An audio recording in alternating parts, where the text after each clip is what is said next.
श्रृंगेरी नाम का एक छोटा सा गांव था।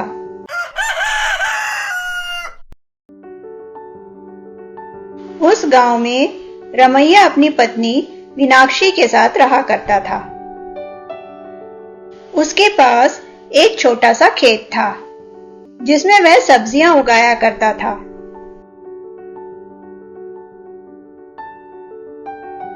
थोड़ी सब्जियां वह घर के लिए रखता था और बाकी बाजार में बेच दिया करता था। इस तरह दोनों पति पत्नी खुशी खुशी अपना जीवन यापन कर रहे थे। सुनते हो जी, राशन का सामान खत्म हो गया है, शाम को लेते हुए आना। हाँ भाग्यवान, ले आऊंगा।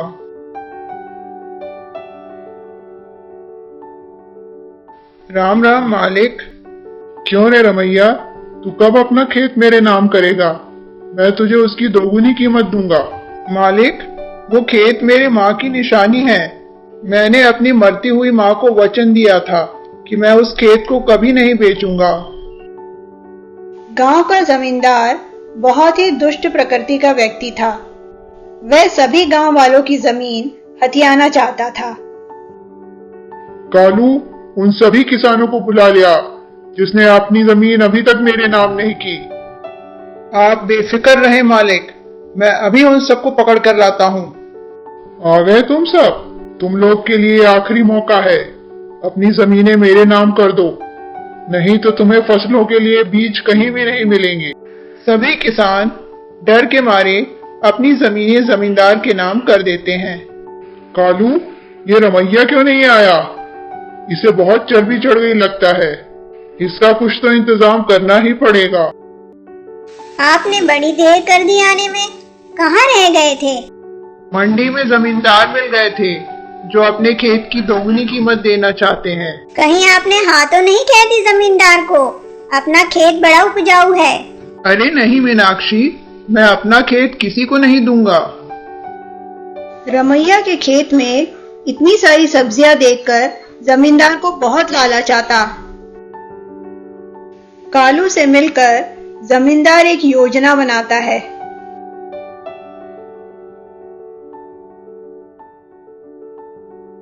कालू रमैया के खेत में रात में जाकर आग लगा देता है।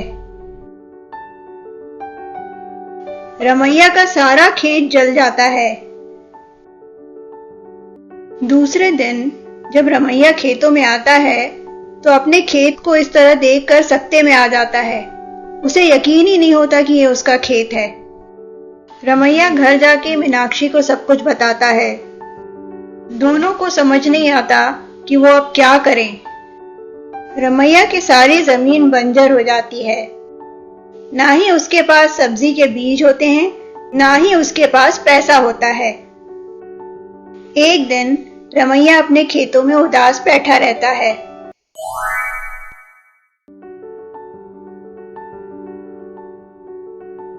रमैया, ओ रमैया। अरे माँ, तुम यहाँ कैसे? एक माँ अपने बेटे के दुख को कैसे देख सकती है? मैं तेरी मदद करने आई हूँ रमैया। ये ले बेटा, ये टमाटर है, इसे अपने खेत में चारों तरफ बो देना। पर माँ, मेरे खेत तो बंजर है।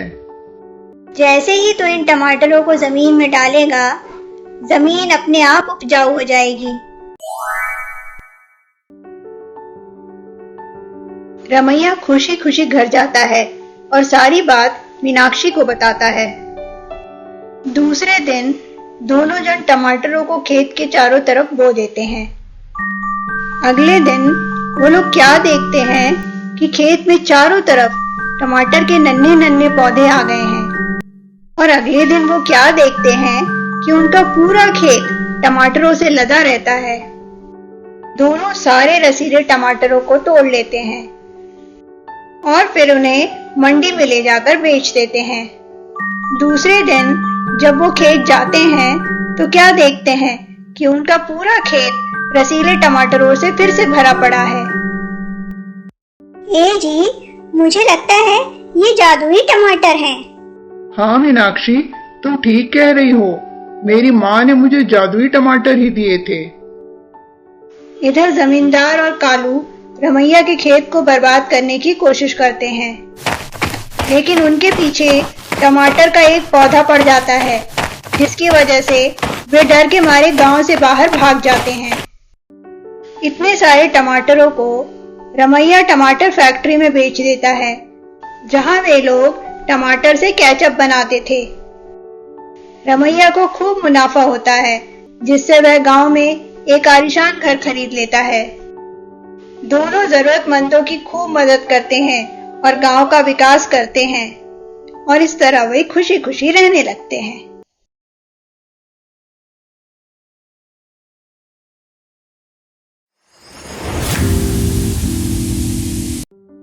एक समय की बात है। लखनपुर नामक एक गांव था। उसमें गोमती नाम की एक औरत अपने बेटे आनंद के साथ रहा करती थी। उसके पास एक छोटा सा घर और एक खेत था, जो उसके पति उसे मरने के पहले छोड़ गए थे। गोमती बिटिया, ओ गोमती बिटिया। हाँ रामू काका, बोलिए। बिटिया, ये इस बार की हमारी फसल है। तुम अनाज अच्छे से देख लो, इसके बाद मैं बाजार में जाकर इसे बेच दूं। गोमती बहुत ही समझदार औरत थी। वह अच्छे से अपना अनाज देखकर ही बाजार भिजवाती थी। बाजार में उसकी बहुत अच्छी साख थी। ले जाइए रामू काका, सब अनाज एकदम चोखा है। रामू काका अनाज लेकर बाजार में बेचने चले जाते हैं। लो बिटिया, ये इस बार का मुनाफा। रामू काका, अपना मेहनताना तो लेते जाइए, और बाकी सब मजदूरों को भी भेज दीजिएगा। मैं उन सब का भी हिसाब किताब कर दूं। गोमती सभी मजदूरों का बहुत अच्छे से ख्याल रखती थी। अपने पति की ही तरह वह सभी की मदद किया करती थी। किसी को भी अपने घर से भूखा नहीं जाने देती थी। गोमती का एक देवर था। वो बिल्कुल ही निकम्मा और निठल्ला था।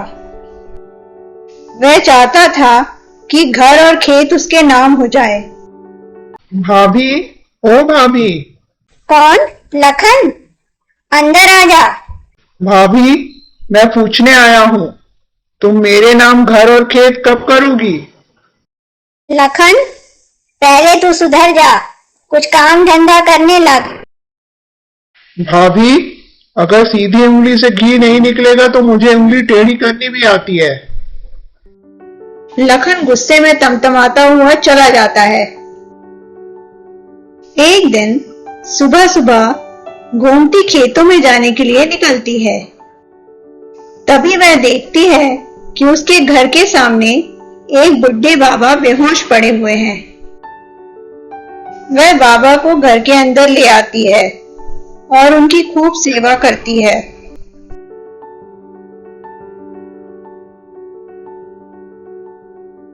बाबा जल्दी ही ठीक हो जाते हैं। बेटा, जब भी तुम्हें मेरी जरूरत हो, एक बार बस मुझे पुकार लेना।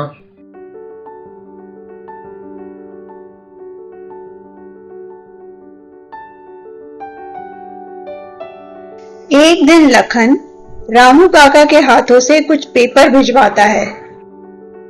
रामू काका को भी पता नहीं रहता कि ये कौन से पेपर हैं, और गोमती धोखे से उसमें साइन कर देती है।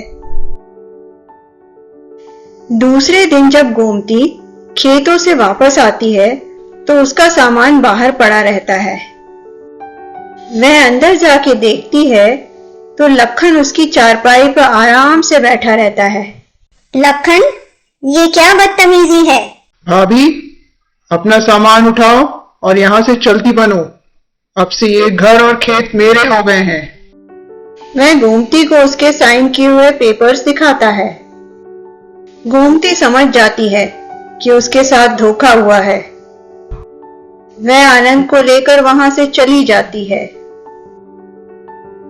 लेकिन वह कहां जाती, उसका तो अब रहने का कोई ठिकाना ही नहीं था। दोनों अभी गांव से गुजर ही रहे होते हैं कि सामने की एक झोपड़ी में से आवाज आती है। गोमती, बेटा गोमती। ये वही बाबा थे जिनकी गोमती ने सेवा की थी। बाबा दोनों को अंदर ले आते हैं। गोमती, बच्चा भूखा होगा, देखो घर में कुछ है तो खाने के लिए दे दो। माँ, मुझे बैंगन की सब्जी बना दो ना। आनंद को बैंगन बहुत पसंद थे। तू चुप कर आनंद, जो घर में होगा वही खाना होगा। बच्चे को मत डांटो गोमती। बाबा आनंद को अपने छोटे से खेत में ले जाते हैं। लो आनंद, ये बैंगन के बीज है, इसे पूरे खेत में डाल दो। आनंद खेत में बीज डाल देता है। आनंद रोज आकर खेत में पानी डाला करता था। उसकी मेहनत रंग लाती है और कुछ ही दिनों में छोटे छोटे से पौधे उस खेत में निकल आते हैं। आनंद बहुत खुश हो जाता है। दूसरे दिन जब वो जाकर देखता है तो पूरा खेत बैंगनों से लदा रहता है। बाबा, माँ, जल्दी चलो खेत में। देखो माँ, कितने सारे बैंगन। चल, तेरे लिए थोड़े बैंगन तोड़कर अच्छी सी सब्जी बनाती हूँ। तुझे बैंगन बहुत पसंद है ना? जैसे ही आनंद उन बैंगनों को तोड़ता है, वहां नए बैंगन आ जाते हैं।